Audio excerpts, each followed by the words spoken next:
আসসালামু আলাইকুম ওয়া রাহমাতুল্লাহি ওয়া বারাকাতুহু। আলহামদুলিল্লাহ, এটা ঝিনাইদহ শহর, আমার প্রিয়, আমাদের সবার প্রিয় শহর ঝিনাইদহ।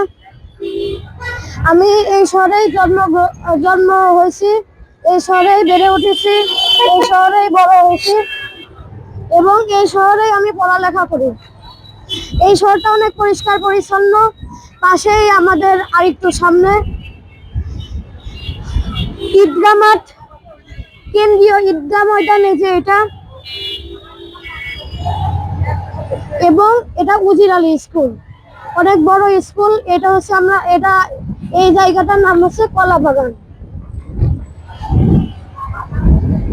এই যে এই মাঠে সবাই খেলাধুলা করতেছে।